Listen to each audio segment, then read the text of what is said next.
Okay, we're live. All right. How's it going, guys? This is Harry Campbell from the Rideshare Guy blog. You can see him at therideshareguy.com. How you doing, Harry? I'm doing well. Thanks for having me, and thanks for doing your first live hangout. Hopefully, we don't screw it up too bad. It's exciting. It's something I needed to get done anyway, and I appreciate you getting in touch with me to do this. Awesome. Yeah, I know how to get in touch with you. So you're not a good email guy, but I know how to No. Facebook you, how to reach you if I need something. All right. Well, Harry's here today to talk about his recent trip to Austin, Texas. About 3 weeks ago, Uber and Lyft pulled out, and that's left a lot of drivers with no jobs. And Harry went down there to check things out and see what's going on without Uber and Lyft in that area anymore. So without further ado, Harry, tell us about your trip. Yeah, definitely. So, I mean, kind of like you said, it's pretty crazy to think because, Austin is this huge rideshare city with millions of people, and they have 10,000 drivers on Uber and Lyft. And when this vote went up to the people, right, and it got voted down, actually, Prop 1, the results came in on a Saturday night or Sunday morning, and then Lyft and Uber were actually gone Monday morning at like 8 a.m. So 10,000 drivers basically no longer had a job. Wow. And I mean, it's kind of crazy to think about, right? Just like within 1 day notice. So that was kind of the craziest part for me, just kind of wondering like, all right, what are these drivers doing now that there's no Uber and Lyft, right? Right.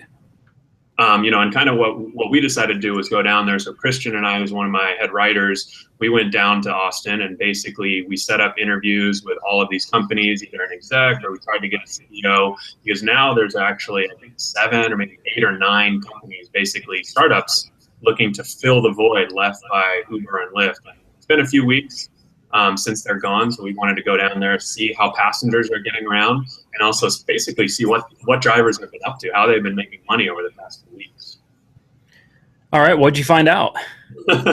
So what we found out was that it's not as bad as you might think, right? I mean, definitely in the 2 to 3 weeks after Uber and Lyft left, I mean, we heard some pretty crazy stories. Passengers were kind of obviously like, nobody wants to take a taxi, right? So there's still taxis, but nobody wants to use them.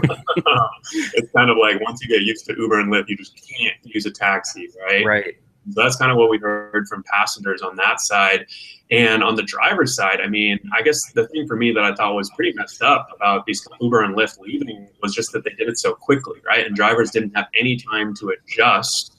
And so all of a sudden, no one's making any money. And I mean, we heard from one driver who was actually driving to Dallas Thursday through Saturday, and that's 3 hours away. And he was renting an Airbnb and working like 15 hours a day.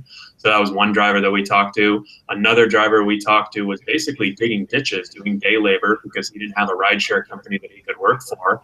And then you had a whole bunch of other drivers who were basically kind of, I mean, I call them like illegal rides, where, they're either going to things like Facebook groups or just existing passengers they knew. And, like obviously it's not the safest or most Right. You have no insurance, no licensing, anything like that. But you can imagine there are a lot. Just because Uber and Lyft left doesn't mean that the demand isn't there anymore, right? Passengers still need rides and drivers still need to make money. So drivers were really just doing what they had to do to make money. So it sounds like all these rideshare companies just kind of popped up and took advantage of a market that was already created and paved by Uber and Lyft. Yeah, I mean, you could definitely say that. So Get Me, which is a rideshare, they're mainly rideshare, but they also do delivery. And I think you may be familiar with them. They were actually already in Texas. They were already in Houston and Dallas and Austin. And then Wings, which focuses on pre-scheduled airport rides, had also recently launched in Texas. And then they had been planning on launching in Texas. It wasn't because of this vote. So those were the 2 companies that were already there when Uber and Lyft left. But I think I saw that Get Me said they had like 500 or 1,000 drivers. And Wings maybe had a few hundred because they only do airport rides, but there were 2,000 drivers who needed jobs. So obviously those companies weren't nearly enough to fill the gap. And that's why we saw companies like Fasten. Fasten is in Boston, and so they just launched in Austin. Fare is in Phoenix, and they just launched in Austin with their headquarters there. And then a couple others like InstaRide and, then obviously Arcade City, which I kind of joke, but it's really just basically a Facebook group. Right. What people were doing to get rides. So quite a few competitors now. Well, from talking to the drivers down there, I mean, are they doing better now that all of these new rideshare companies are popping up, or is everybody still struggling for business? I mean, I definitely wouldn't say that they're doing better right now, but I say things are kind of looking up. I mean, most drivers that we talk to, like the 2 to 3 weeks after Uber and Lyft left, were pretty rough. I think for the drivers who kind of, honestly, the drivers who are really prepared, like who are already signed up with Get Me and who are already signed up with Wings and had already sort of built up a little bit of a private client network, those drivers actually ended up making more when Uber and Lyft left, just because there were so many airport rides, there's so much demand on Get Me, and then everyone needed a ride. So the drivers who kind of saw it coming, which were very, very few drivers, I would say. I mean, we only talked to a handful of drivers, 2, 3 drivers who were really prepared. They actually did better, but on average, the majority of drivers really kind of struggled in those 2 to 3 weeks after. And now I'd say things are sort of starting, not getting back to normal, but drivers are starting to see that, hey, we have a few options. There's some passengers starting to use Fasten. There's some bugs with the Fare app, but it gets the job done. Get Me, drivers are complaining about the UI and the interface, but they're getting rides. So I'd say it's kind of like they're making it work. That's awesome. That's awesome to hear.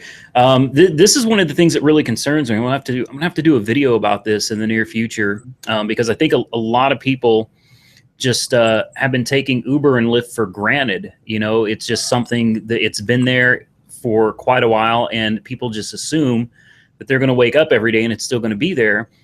But in reality, Uber and Lyft, this whole ride-sharing industry, this is still new. It's in its infant stages. I mean, there are a lot of laws and regulations that are going to be placed on these companies in the future. And it seems like Uber and Lyft, if they don't get their way, they just leave. And I mean, from a business standpoint, maybe that makes sense to them, but I feel like they should have some kind of an obligation to their drivers as well.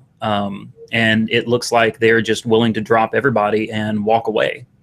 Yeah, and I mean, I guess for me, that was kind of the thing that I really wanted to go on the ground and talk to drivers and see kind of what they thought about that. I mean, you can imagine a lot of drivers are going to be pissed, right? A lot of drivers aren't going to be happy because they don't have that income source anymore. And I guess for me, you sort of, what's interesting is that Uber and Lyft are really working hand in hand with a lot of these regulation issues. And these are two companies that don't like each other, right? That's putting it mildly. You've done a bunch of good videos on like stuff in the past, and they've sort of cooled down since. But I mean, they used to send, Uber used to send drivers into Lyft vehicles to recruit them and offer them $1, right? Operation Uber Slog, right? Is what they called it. And so, I mean, they did crazy stuff like that. So these companies aren't exactly best friends, but now obviously they both pulled out at the exact same time, so they were talking to each other. And I mean, I guess you kind of expect Uber to do something like that overnight, to pull out and say, hey, if we don't get our way, we're going to leave. But I was really surprised that Lyft actually pulled out, because typically a lot of drivers, they think that Lyft is a little bit more driver friendly, and you may not get as many rides, and that's kind of the big complaint from drivers for Lyft, that they don't get enough rides with Lyft. But it seems like they care more about their drivers. So I just thought it was a really not a Lyft type of move to kind of pull out with a one-day notice because Uber did. Yeah, I agree. I mean, that seems to be the general consensus, is that Lyft cares about their drivers. If you look in a lot of markets, Lyft may not be much more than Uber, but down here it's like a few cents. It's something. I mean, the prices are one thing, but obviously they have the tipping option. They have the power driver bonus that gets you part of your commission back or all of your commission back. Even small stuff like if you rate a passenger 3 or below on Lyft, you'll never get matched with them again, right? They don't have features like that on Uber. Right. I think it's a lot of those small things that add up and kind of show that Lyft, they actually sort of care about their drivers and really want those. They may not be able to offer $2 a mile in every city, but they can do a lot of these little things to help drivers. So that's why I was surprised in Austin, for sure. Well, what do you think the chances are of Uber and Lyft coming back to Austin? I mean, I don't see any way they can come back, at least for 2 to 3 months, right? They made this big kind of this big stance that, hey, we can't do fingerprints, we're going to leave. And they pulled out, and they did it, right? I mean, to their credit, they lived up to their word. I think a lot of people in Austin, I think you and I probably were pretty sure that they were going to pull out, but I think a lot of citizens, a lot of drivers, we even talked to members of city council in Austin, they were surprised that Uber and Lyft left. So I think that right now, and at least in the next 2 to 3 months, Uber and Lyft really can't come back, because they would just look like idiots if they did, right? It's one thing leaving, but then kind of leaving and coming right back, I think would make them look bad. But at the same time, the city council, they were the ones kind of pushing for these fingerprint regulations, and they won the vote, right? Regardless of whether, there are lots of things that said, oh, the people who actually use Uber and Lyft didn't vote. I mean, regardless of what you say, you can't really argue with the math, right? The Right. vote said that, the citizens who voted at least want fingerprints, right? So you kind of have to listen to that if you're city council. And I think that for the next 2 to 3 months, city council, they're from their perspective, look, there's 9 companies now in Austin that are trying to fill this gap.